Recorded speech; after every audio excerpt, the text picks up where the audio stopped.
Hello viewers, today I am going to show you how to use this Scotch lock or the plier tap, or you can also say this is a splice connector.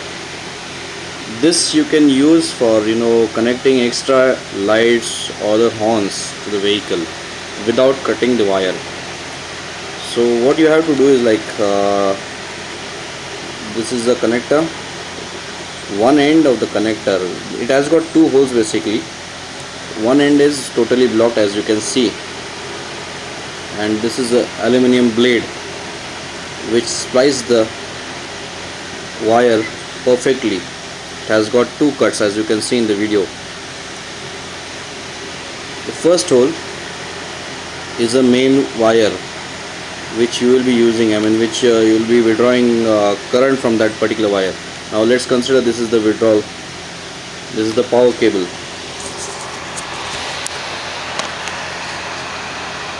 Just pass it. It will go through. Now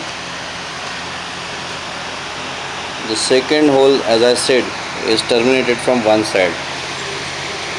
Let's consider this wire is going for extra horns or your lights or whatever the accessories you're going to fit. Now you have to press this properly. If you want to check that the wire is going till the end,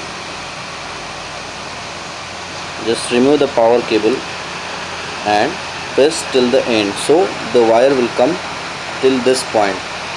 Now this is the power cable.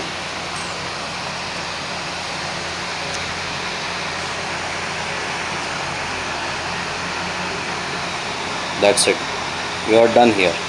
Now just use plier to press this blade.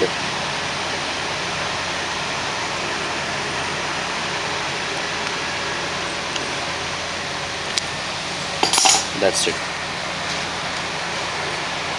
It won't come. Just check it whether it is loose or something. The blade is gone down. Then just to make sure that this blade is concealed, should not make any short circuit anywhere in the wiring harness or in the body. So just clip it. This is done. No need to cut the wire at all for any kind of a wiring. If you want to remove the wire also, just use the screwdriver, spread like this. If you spread like this, and this wire will get free, and so this. It's recommended not to reuse these clips, but you can use it. Thank you for watching.